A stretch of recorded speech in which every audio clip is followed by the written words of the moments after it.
नमस्कार, बहुत स्वागत है आपका। आप देख रहे हैं गुड लक स्पेशल और मैं हूं आपके साथ शैलेंद्र पांडे। अगर हम भारतीय संस्कृति की बात करें तो भारतीय संस्कृति में 3 चीजों का विशेष महत्व माना जाता है और बताया गया है।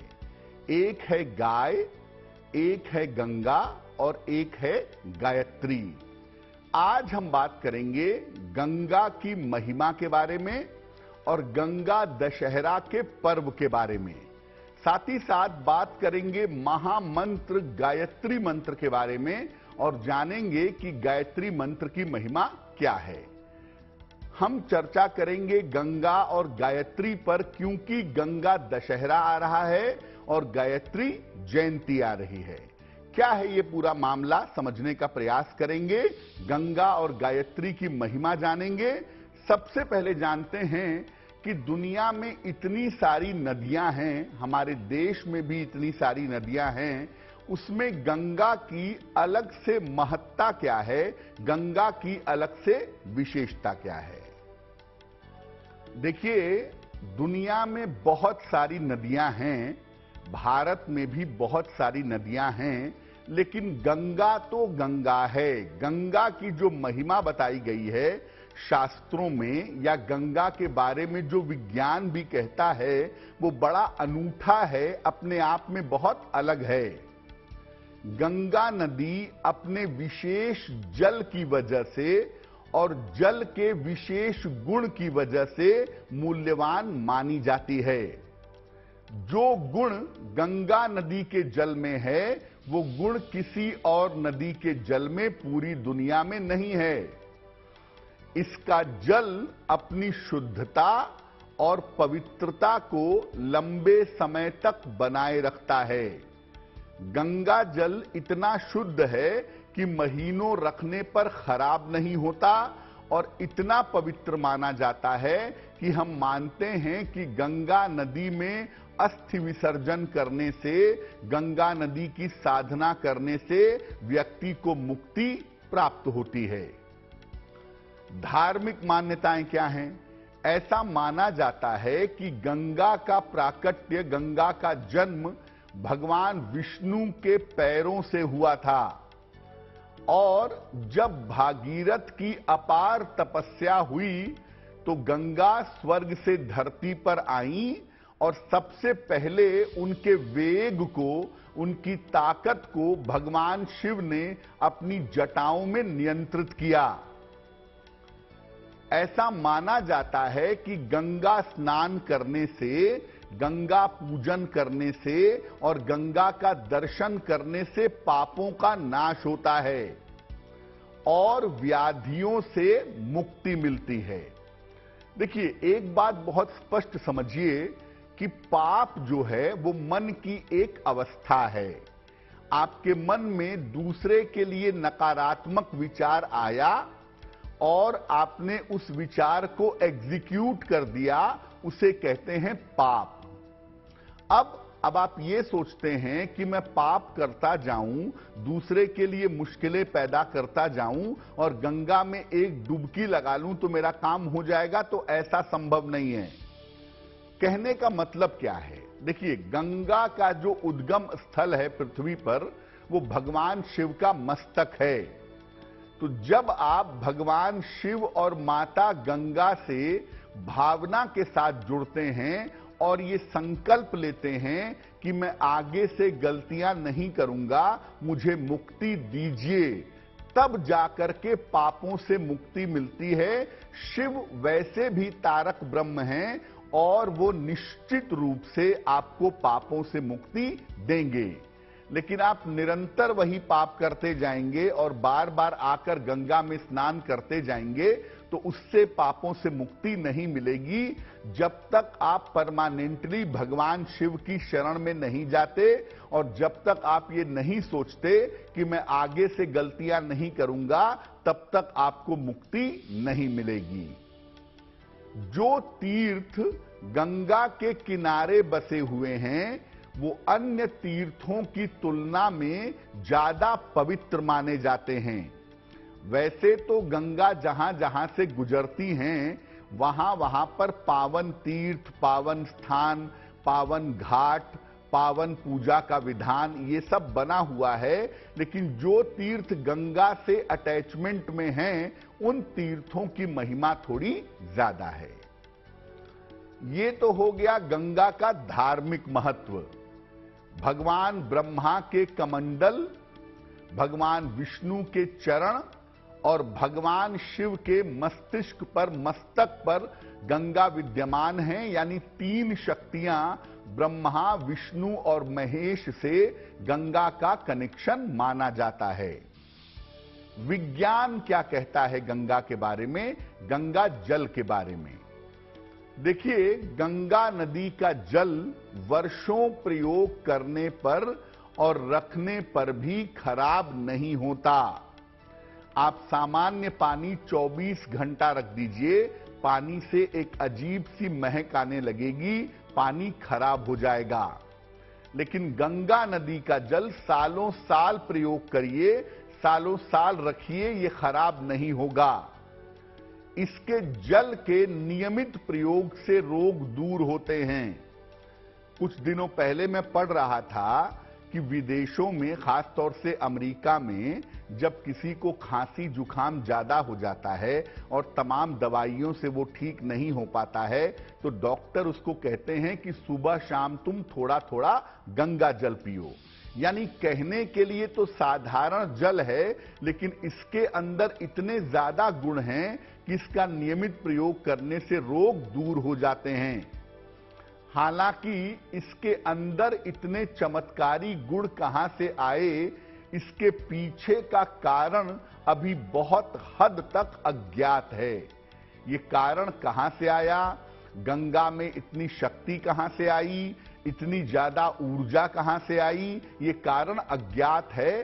कुछ लोग इसे चमत्कार कहते हैं और कुछ लोग कहते हैं कि गंगा जहां जहां से होके गुजरती है, वहां ऐसी जड़ी बूटियां पाई जाती हैं जिनका संबंध उस जल से हो जाता है, इसीलिए उस जल के अंदर शक्ति आ जाती है।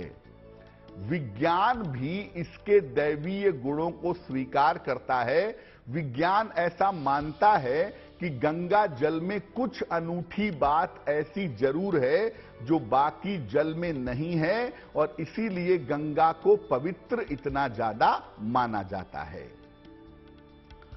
आध्यात्मिक जगत में इसको सकारात्मक ऊर्जा का चमत्कार कह सकते हैं। देखिए, मुख्यतः क्या होता है, पानी के अंदर तरंग धारण करने की क्षमता होती है।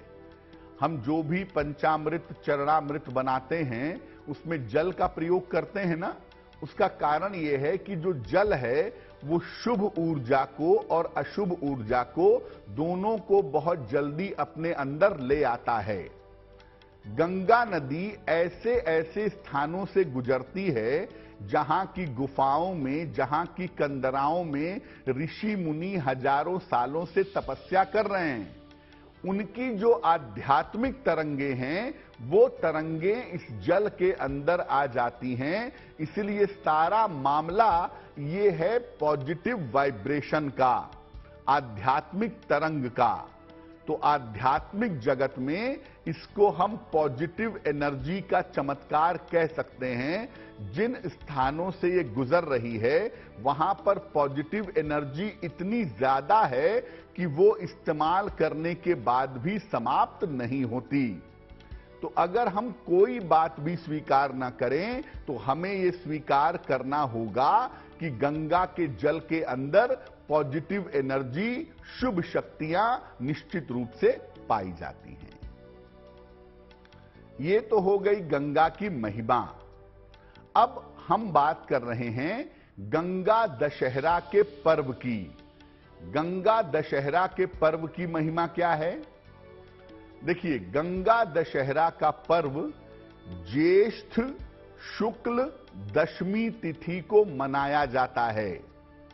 माना जाता है कि इसी दिन गंगा का अवतरण धरती पर हुआ था, और चूंकि गंगा का अवतरण धरती पर हुआ था, तो राजा सगर के जो 60,000 पुत्र थे, जो भस्म हो गए थे कपिल मुनि की दृष्टि से, उनको मुक्ति मिली थी गंगा के स्पर्श से। इसीलिए गंगा दशहरा पर गंगा स्नान करना, गंगा जल का प्रयोग करना और दान करना विशेष लाभकारी माना जाता है। गंगा दशहरा के दिन अगर आप गंगा स्नान करते हैं, दान करते हैं, पूजा उपासना करते हैं और गंगा की आराधना करते हैं तो इससे आपको पापों से मुक्ति मिलती है और व्यक्ति को मुक्ति और मोक्ष का लाभ मिलता है। मैंने आपको मुक्ति मोक्ष के कॉन्सेप्ट के बारे में पहले ही बताया कि केवल नहाने से मुक्ति मोक्ष नहीं मिलेगा। जब आप पूरी तरह से भगवान शिव की शरण में जाएंगे, गंगा की शरण में जाएंगे, संकल्प लेंगे, तब आपको मुक्ति मोक्ष का वरदान प्राप्त होगा। इस बार जो गंगा दशहरा का अवसर है वो 30 तारीख को है। 30 मई को गंगा दशहरा का पर्व मनाया जाएगा। और मैं फिर बता दूं, भारत ही एकमात्र ऐसा देश है जिस देश में पुस्तक की पूजा होती है, गीता जयंती, मंत्र की पूजा होती है, गायत्री जयंती, और नदियों की, पर्वतों की पूजा होती है। क्योंकि हम ये जानते हैं कि ईश्वर की तरंगें कहां पर कितनी मात्रा में मौजूद हैं और ईश्वर की तरंगों का हम अपने जीवन में कैसे प्रयोग करेंगे।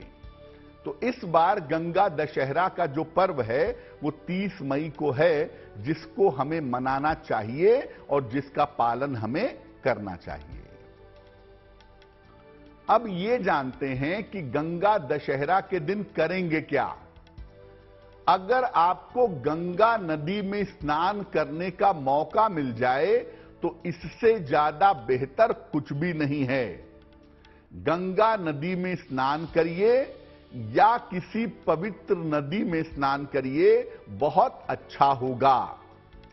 घी में चुपड़े हुए तिल, घी में लगे हुए जरा से तिल और गुड़ को या तो जल में थोड़ा सा डालिएगा या पीपल के वृक्ष के नीचे रख दीजिएगा। इसके बाद माता गंगा का ध्यान करके उनकी पूजा करिए, उनके मंत्रों का जप करिए। गंगा दशहरा पर जो पूजन किया जाता है उसमें जो पूजन सामग्री होती है उनकी संख्या होती है 10। 10 तरीके के फल, 10 तरीके के फूल, 10 तरीके के अनाज और 10 तरीके के दीपक का प्रयोग किया जाता है। और ऐसा माना जाता है कि जो दान किया जाएगा गंगा दशहरा पर, दान भी 10 ब्राह्मणों को करेंगे। लेकिन जो उन्हें अनाज दान करेंगे कुल मिलाके वो अनाज 16 मुट्ठी होने चाहिए।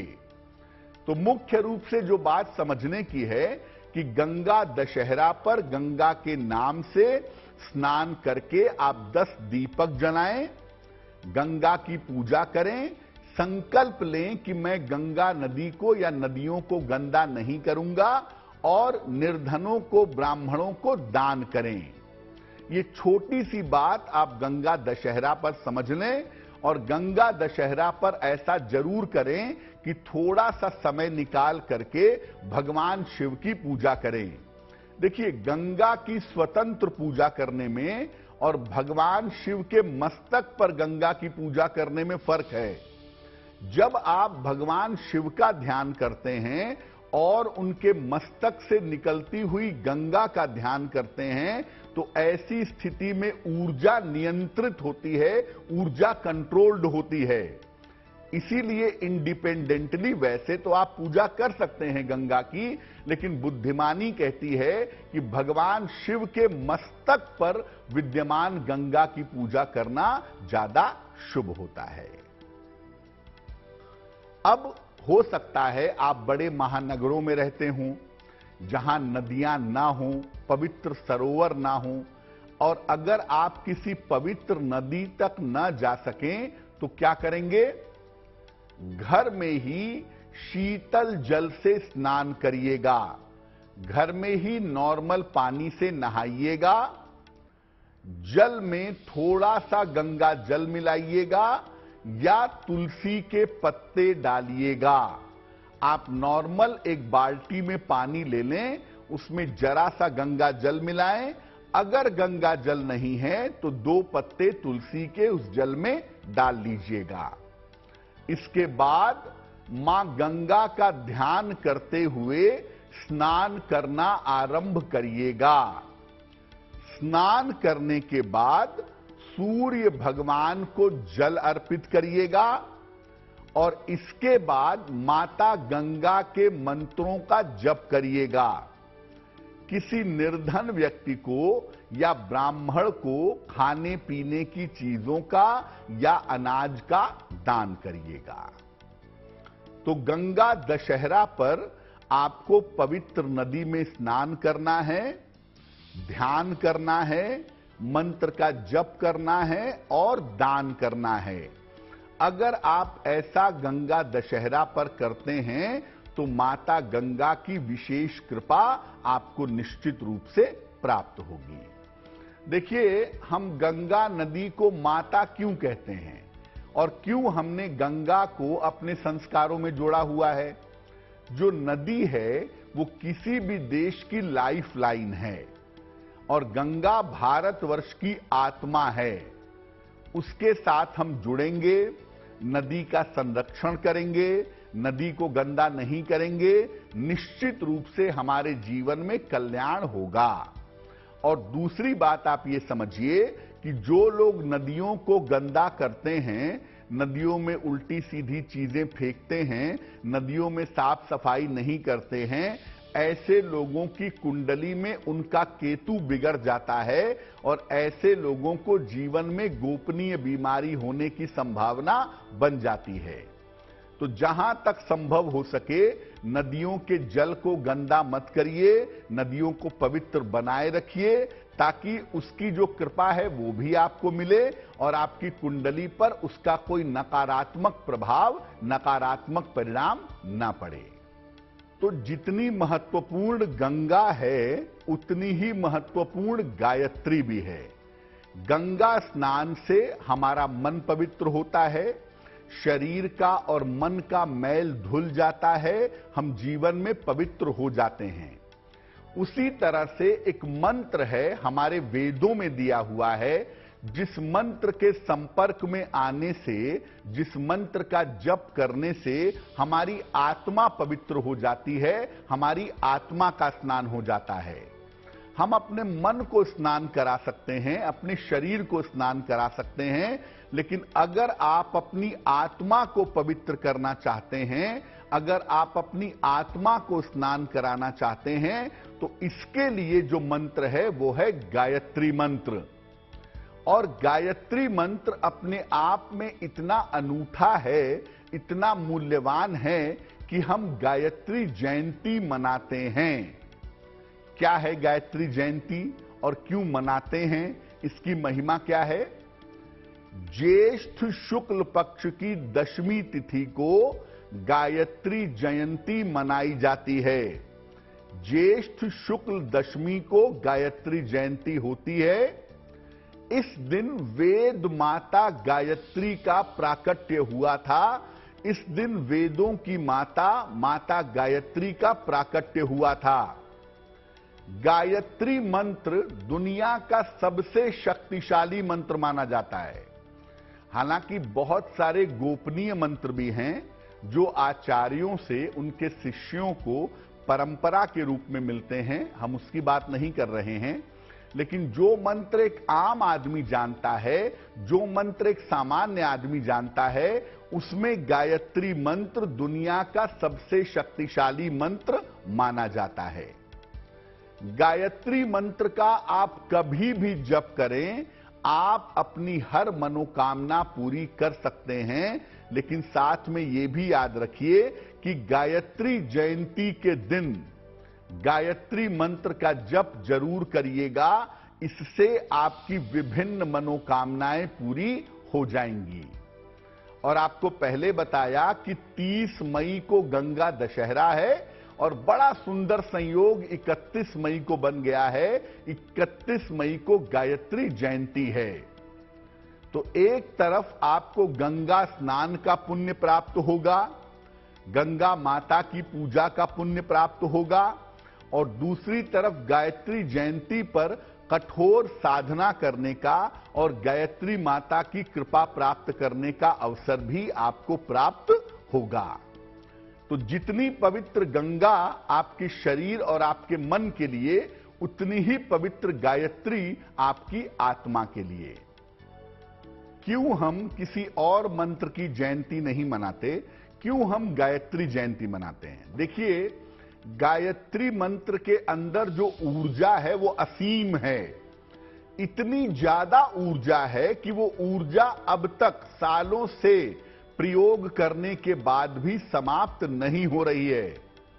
और जैसे सूर्य के अंदर निरंतर ऊर्जा निकलती रहती है, वैसे ही गायत्री मंत्र का सही जप करने वाले ये जानते होंगे कि गायत्री मंत्र से भी निरंतर ऊर्जा निकलती रहती है। इसीलिए गायत्री मंत्र हर आदमी के कल्याण के लिए प्रयोग हो, हर आदमी इसके संपर्क में आए, अपने जीवन में मुक्ति प्राप्त करे, इसके लिए आचार्यों ने गायत्री जयंती का विधान बनाया, ताकि इसी बहाने गायत्री मंत्र जीवित रहे, लोग उसे भूलें नहीं और उसके संपर्क में हमेशा बने रहें। गायत्री मंत्र है क्या? गायत्री मंत्र मुख्यतः वेदों की ऋचा है। देखिए, मंत्र का नाम क्या है? मंत्र का नाम है सवित ऋक। सविता की ऋचा है, सवित ऋक है। जिस छंद में लिखी गई है उस छंद का नाम है गायत्री। लेकिन हम इसे धीरे धीरे, इस सवित ऋक को हम धीरे धीरे गायत्री मंत्र कहने लगे। लेकिन मुख्य रूप से जानिए, ये सवित ऋक है, गायत्री एक छंद है। उस छंद में ये मंत्र, ये श्लोक, ये स्तुति लिखी गई है। ये मुख्यतः यजुर्वेद और ऋग्वेद के 2 भागों से मिलकर के बना हुआ है। और इस ऋचा में मुख्यतः ईश्वरीय प्रकाश की आराधना की गई है। ऐसा हिंदू परंपरा मानती है कि ईश्वर एक अनंत चेतना है, एक अनंत प्रकाश है। और ये बात हम बहुत पहले जानते थे। जिस गॉड पार्टिकल की हम बात करते हैं, वो गॉड पार्टिकल किस स्वरूप में है, किस रूप में है, वो गायत्री मंत्र बहुत साफ तौर से बता देती है। इसीलिए ये बात विज्ञान बाद में जानता था, हम बहुत पहले जानते थे कि ईश्वर मुख्यतः एक असीम ऊर्जा है, एक असीम प्रकाश है, और इसीलिए हम उस प्रकाश की आराधना करते हैं। और इसीलिए गायत्री मंत्र का एक नाम सावित्री भी है। सविता के साथ जुड़ा होने की वजह से इसको सावित्री कहते हैं। गायत्री मंत्र क्या है? ओम भूर्भुवः स्वः तत्सवितुर्वरेण्यं भर्गो देवस्य धीमहि धियो यो नः प्रचोदयात्। इसका अर्थ क्या है? अर्थ है उस प्राण स्वरूप, यानी ईश्वर प्राण स्वरूप है, दुखनाशक है, सुख स्वरूप है, श्रेष्ठ है, तेजस्वी है, पाप नाशक है, देव स्वरूप परमात्मा है। ऐसे परमात्मा को हम अपने अंतःकरण में, अपनी आत्मा में धारण करें और वह परमात्मा हमारी बुद्धि को सही मार्ग पर ले जाए। उपनिषदों ने भी बाद में घोषणा की, उपनिषद भी कहने लगे तमसो मा ज्योतिर्गमय, यानी अंधकार से प्रकाश की ओर ले चलें। वही बात गायत्री मंत्र भी कहती है कि हम उस परम शक्तिशाली, परम चेतना, परम ईश्वर से प्रार्थना करते हैं कि वो हमें ईश्वर की तरफ ले चले, हमें मुक्त करे और हमारी बुद्धि को सन्मार्ग पर बनाए रखे। ये प्रार्थना हम गायत्री मंत्र के दौरान करते हैं। गायत्री मंत्र के जाप से केवल आपको मुक्ति मोक्ष नहीं मिलता। ऐसा नहीं है कि आप गायत्री मंत्र का जप करेंगे तो केवल मुक्ति मोक्ष मिलेगा। इस मंत्र के जप से भौतिक और आध्यात्मिक दोनों तरह की उपलब्धियां प्राप्त होती हैं। गायत्री मंत्र का कोई भी साधक जीवन में दरिद्र हो और जीवन में उसे कुछ भी हासिल ना हो, ऐसा असंभव है। अगर कोई गायत्री की साधना करता है तो भौतिक जीवन में भी जो जरूरतें हैं वो पूरी होंगी और आध्यात्मिक रूप से उपलब्धि भी अवश्य होगी। तो गायत्री मंत्र जो है वो भौतिक और आध्यात्मिक दोनों सफलताएं व्यक्ति को प्रदान करता है।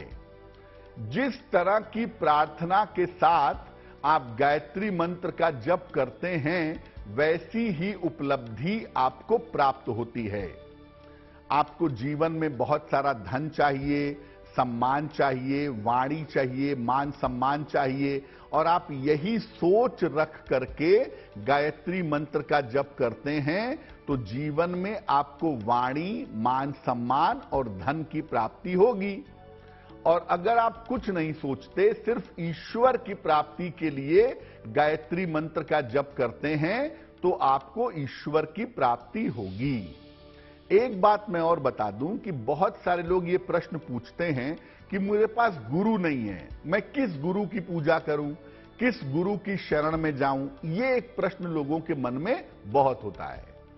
देखिए, अगर आपके पास गुरु नहीं है तो जब तक आपको गुरु नहीं मिलते तब तक आपको गायत्री मंत्र की साधना करनी चाहिए। और गायत्री मंत्र की नियमित साधना करेंगे, गायत्री मंत्र का नियमित जप करेंगे तो गायत्री मंत्र के प्रभाव से आपको सद्गुरु की प्राप्ति हो जाएगी। शिक्षा, एकाग्रता और ज्ञान के लिए गायत्री मंत्र सर्वश्रेष्ठ है। बच्चों को बचपन से गायत्री मंत्र सुनने की या पढ़ने की आदत अगर डलवा दी जाए तो बच्चों की शिक्षा दीक्षा जीवन बेहतर होगा और बच्चे अपनी शिक्षा में, अपने करियर में असफल नहीं होंगे, इधर उधर नहीं भटकेंगे। अब गायत्री जयंती 31 मई को है। उस दिन हम सबको कम से कम एक माला यानी 108 बार या 11 माला गायत्री मंत्र का जप जरूर करना है। अब आपको बताते हैं गायत्री जयंती के विशेष प्रयोग के बारे में। आपको किसी ने कहा होगा कि आपके घर में वास्तु दोष है, आपके घर में किचन सही नहीं बना, आपके घर में बेडरूम सही नहीं है, ये तोड़ो वो फोड़ो, ये सब सोच के आप परेशान हो रहे होंगे। आपको कुछ भी तोड़ फोड़ करने की जरूरत नहीं है। थोड़े से मंत्रों के प्रयोग से आप अपने घर के वास्तु दोष को दूर कर पाएंगे। कैसे? प्रातः काल स्नान करके पूर्व दिशा की तरफ चेहरा करके बैठिए। सामने एक तांबे के लोटे में शुद्ध जल भर लीजिए और इसके बाद बोल बोलकर 108 बार गायत्री मंत्र का जप करिए। बोल बोलकर करना है, चिल्लाना नहीं है, आराम से बोलना है। और अगर आप 108 बार नहीं जप पाते, आपको समझ में नहीं आता कि गिने कैसे, तो 10 मिनट तक गायत्री मंत्र का जप आपको करना है। मंत्र जप जब आपका समाप्त होगा तो सामने जो लोटे में आपने जल भर के रखा हुआ था वो जल आपका अभिमंत्रित हो जाएगा और इस अभिमंत्रित जल को आप पूरे घर में छिड़क दीजिए। आपके लिए बहुत अच्छा होगा। और बचा हुआ जल पौधे में डाल दीजिएगा। ऐसा एक बार गायत्री जयंती पर तो जरूर कर लीजिएगा, लेकिन उसके अलावा एक नियम बनाएं कि अपने घर में हर रविवार को आप गायत्री मंत्र से अभिमंत्रित जल पूरे घर में छिड़कते रहें। ऐसा हर संडे, ऐसा हर रविवार को आपको करते रहना चाहिए। अगर आप ऐसा नियमित रूप से करेंगे तो आपके घर की नकारात्मक ऊर्जा दूर होगी। अगर आपको ऐसा लगता है कि आपके घर में कोई तंत्र मंत्र है या कोई बड़ा वास्तु दोष है, तो इस छोटे से उपाय से वो समस्या भी निश्चित रूप से समाप्त हो जाएगी। अब जैसा आपको पहले बताया कि गायत्री मंत्र जो है वो आपके मन को बदल देता है, आपकी सोच को बदल देता है, तो बच्चे की शिक्षा में गायत्री मंत्र बहुत अच्छा फायदा पहुंचाता है। कैसे? गायत्री मंत्र का जप सुबह के समय करिए, और जब गायत्री मंत्र का जप करें तो चंदन या गूगल की सुगंध का प्रयोग करिए और धीरे धीरे बोल करके इसका जप करिएगा। कम से कम 27 बार या 108 बार जप करिएगा अपने बच्चे के लिए। अगर कोई छोटा बच्चा है, इसका जप नहीं कर सकता, तो बच्चे को अपने बगल में बैठा लीजिए, धीरे धीरे गायत्री मंत्र बोलिए, उसके कान में पड़ेगा, वो गायत्री मंत्र सुनेगा। और प्रसाद में केसर या मिश्री अर्पित करिए, बच्चे को खाने के लिए दीजिएगा। कोई भी बच्चा हो आपका, छोटा हो बड़ा हो, एक नियम बनवाइए कि सुबह स्कूल जाने के पहले तुम 3 बार गायत्री मंत्र पढ़ोगे और रात को सोने के पहले 3 बार गायत्री मंत्र पढ़ोगे। अगर बड़ा बच्चा है तो 9 बार सुबह, 9 बार शाम, और अगर बहुत छोटा बच्चा है तो आप ही गायत्री मंत्र बोल बोल के पढ़िए और अपने बच्चे को बगल में बैठा करके गायत्री मंत्र सुनाइए। बचपन से अगर किसी बच्चे को गायत्री मंत्र के संपर्क में रखा जाए तो बच्चे के अंदर बुरी आदतें नहीं आएंगी, बच्चा भटकेगा नहीं और किसी भी तरह की शिक्षा में, एजुकेशन में उसके प्रॉब्लम पैदा नहीं होगी।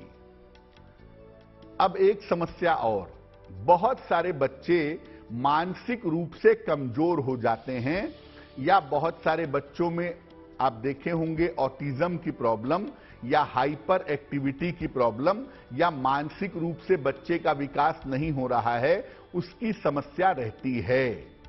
तो अगर आपके बच्चे का मानसिक रूप से विकास नहीं हो रहा है, वो मानसिक रूप से कमजोर है, अपनी बात नहीं कह पाता, पढ़ नहीं पाता, मेंटली डेवलप नहीं कर पा रहा है, तो गायत्री मंत्र यहां पर भी उसकी सहायता करेगा। कैसे? किसी भी शुभ मुहूर्त में या गायत्री जयंती पर ही एक भोजपत्र ले लें। भोजपत्र नहीं मिल रहा है, एक नया साफ पीला कागज ले लें, उस पर लाल स्याही से, लाल इंक से गायत्री मंत्र लिखिए और भोजपत्र को मोड़ करके पीले कपड़े में सिल लीजिए या ताबीज में बंद कर दीजिए। अब इसको बच्चे को पीले धागे में गले में धारण करवा दीजिएगा गायत्री जयंती पर ही। और अगर गायत्री जयंती पर ऐसा न कर सकें तो किसी भी एकादशी या पूर्णिमा पर ऐसा जरूर कर लीजिएगा और इस लॉकेट को, इस ताबीज को साल साल भर पे बदलते रहिएगा, पुराने को जल प्रवाहित करिएगा और नया बना करके पहना दीजिएगा। अभिमंत्रित गायत्री मंत्र गले में धारण करने से बच्चे का मानसिक विकास, मेंटल लेवल बहुत अच्छा होगा और धीरे धीरे वो मेंटली इंप्रूव करना शुरू हो जाएगा। जिस दिन गायत्री जयंती है 31 मई को, उसी दिन निर्जला एकादशी भी है। ऐसा माना जाता है कि साल में 2 एकादशियां सबसे ज्यादा महत्वपूर्ण होती हैं। एक है देवोत्थान एकादशी और एक है निर्जला एकादशी। और निर्जला एकादशी के बारे में आप ये जानिए कि गर्मी के प्रचंड समय में आपको जल नहीं पीना है, बिना जल पिए हुए साधना करनी है, कठोर तपस्या करनी है, वो निर्जला एकादशी को की जाती है। निर्जला एकादशी का मतलब यह है कि आप जब ये व्रत रखेंगे तो अपने हिस्से का जल आप लोगों को पिलाएंगे, प्यासों को पानी पिलाएंगे, पशुओं पक्षियों को पानी पिलाएंगे, वृक्षों में पानी डालेंगे, यानी जल का दान करेंगे। और स्वयं अगर आप व्रत रख सकें, स्वयं अगर आप बिना जल के उपवास रख सकें तो आपके लिए बहुत अच्छा होगा। तो निर्जला एकादशी पर अगर आप स्वस्थ हैं, कोई बीमारी नहीं है, तो बिना जल के उपवास रखिएगा। और अगर बीमारी है, स्वस्थ नहीं है, कोई दिक्कत रहती है, तो फल खा करके उपवास रखें। और इतना जरूर करें कि आप लोगों को, सड़क चलते हुए लोगों को, राहगीरों को, अपने आसपास के लोगों को उस दिन शरबत पिलाएं, जल पिलाएं, ठंडा पानी पिलाएं, पशुओं को पानी पिलाएं, साथ ही साथ पक्षियों के लिए पानी की व्यवस्था करें और वृक्षों में जल डालें। निर्जला एकादशी के दिन अगर आप जल का दान करते हैं, जल के द्वारा लोगों की सेवा करते हैं, तो इससे आपका मन उन्नत होता है, मन पवित्र होता है और आपकी गलतियों का प्रायश्चित भी जरूर होता है। तो देखिए कितने अच्छे अच्छे मौके हैं। 30 तारीख को गंगा दशहरा, 31 तारीख को गायत्री जयंती और निर्जला एकादशी। तो इन सब का आप पालन करें। और निश्चित रूप से इन सब में भी मैं कहूंगा कि गायत्री जयंती पर जितना संभव हो सके 1 माला, 3 माला, 11 माला, 21 माला, आप अधिक से अधिक एक दिन संकल्प लेकर के गायत्री की साधना करिएगा, गायत्री मंत्र का जप करिएगा। दुनिया की हर मनोकामना आप गायत्री मंत्र के जप से पूरी कर पाएंगे। तो गंगा माता और गायत्री माता की कृपा हम सबके ऊपर बनी रहे, इसी कामना के साथ मुझे दीजिए इजाजत। देश और दुनिया की तमाम खबरों के लिए देखते रहिए गुड न्यूज टुडे। नमस्कार।